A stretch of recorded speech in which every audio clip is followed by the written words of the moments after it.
everybody, I am finally back and I have a video for you, and as you can see I've got my background ready and sorted, so I'm really happy with how it's turned out and how my video looks now after 3 months of trying to film different videos with different backgrounds, different cameras. I finally am settled. So as you can see, I applied my Giorgio Armani foundation and now it's concealer time. I'm using the Urban Decay concealer and the Collection concealer. The Urban Decay one is actually a recent purchase of mine and I've been using it a couple of times. I'm finding it okay. I mean, it's not my favourite at the moment. I do love the Collection one and I do always use that one. I think I need to probably keep using the Urban Decay one, see how it goes. It's very full coverage, but I do actually prefer the Collection one at the moment. So then I'm just going to take some loose powder, and I actually have a damp beauty blender. I learnt this trick off of Jaclyn Hill, so it does give you a flawless look. When you use a damp beauty blender and you just push the product into the skin, it makes you look like your airbrush and really flawless. And then I just take a brush and just brush off any excess powder that's on the skin. So now it's time to contour, and yes, I'm still using the Benefit Cosmetics Hoola bronzing powder. I've been using this for years. I love it so much. I haven't found a contour powder that is the same colour, the same consistency as what this is. So if you know any, please put it in the comments below, because I really want to try a new one because I have been using it for so long and it's 100% my favourite. So now it's time for blusher, and I'm using MAC blusher in the shade Melba. This is one that I use quite a lot as well. It's just the perfect colour. It goes with my skin tone really well and it goes with any look, so I just like to use it. And now it's time for the eyebrows, and again I am still using Anastasia Beverly Hills Dip Brow Pomade in the shade Blonde.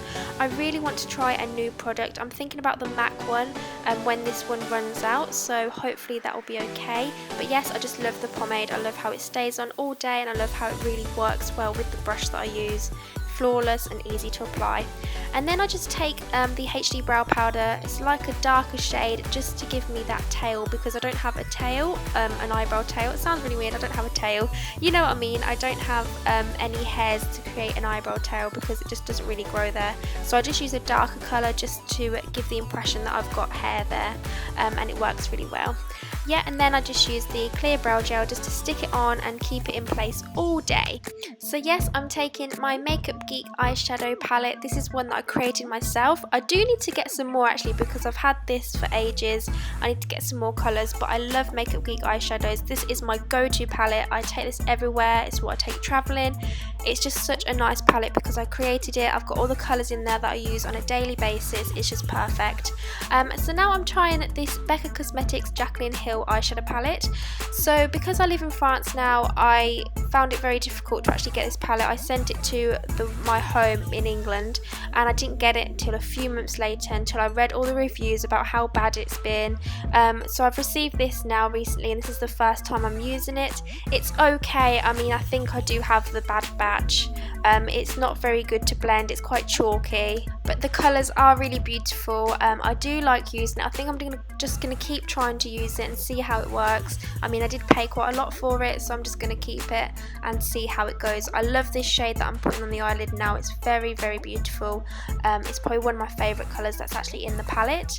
So yeah, I just blend that out, and I also blend the same colours underneath as well to create a really smoky eye look and to make all the eye colours come together.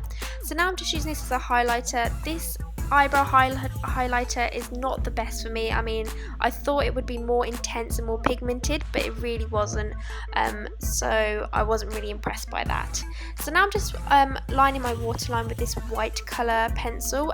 It wasn't what I wanted. It was way too bright and way too like chalky looking for me, so I just go in with an eyeshadow. It does dry the eyes out, so you have to be really careful just to not get it in the eye, just to get it on the waterline. It works perfectly, it looks really natural, and that's what I basically do all the time with my makeup to make my eye colour stand out and to make me look more awake.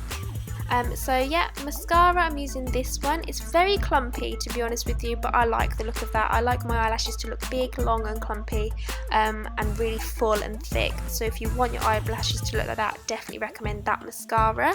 Now this is the exciting part. I finally got this highlighter after everyone's been raving about it, and look at that. Oh my goodness, it's so beautiful. It's amazing, and I'm not gonna lie, I do have compliments when I wear this. People say, what highlighter are you wearing? It's always this one. It's just absolutely beautiful.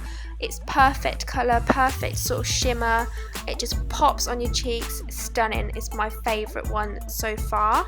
Love it. I 100% recommend that, and I'm sure it will last me for ages.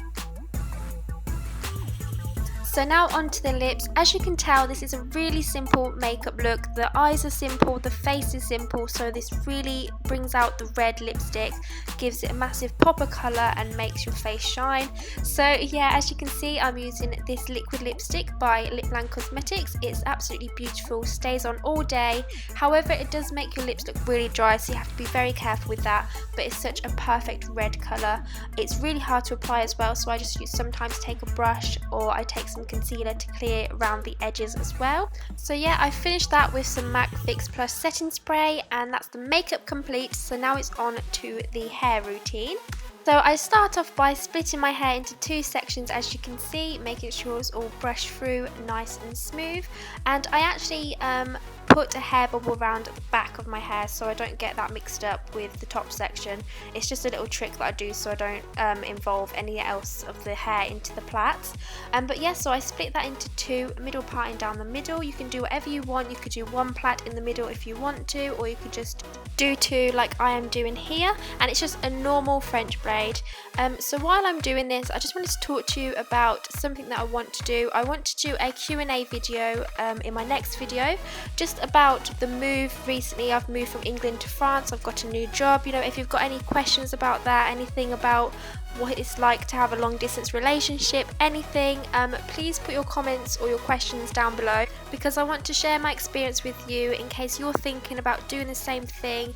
I want to help you, to tell you what it's like to leave your bubble and to go into the big wide world, to move country, to, you know, do things like that. So yeah, please leave your comments below and I will share my experiences with you, and hopefully we can get through this together. So yeah, I've done so much rambling, but basically I curled my hair. You don't have to curl your hair, you can keep it straight if you want, whatever you prefer. But yes, this is the finished look, and I wore this look to watch a show in Paris with my friends. It was amazing. But yeah, thank you so much for watching this video. I hope you enjoyed it, and I shall see you soon. Bye.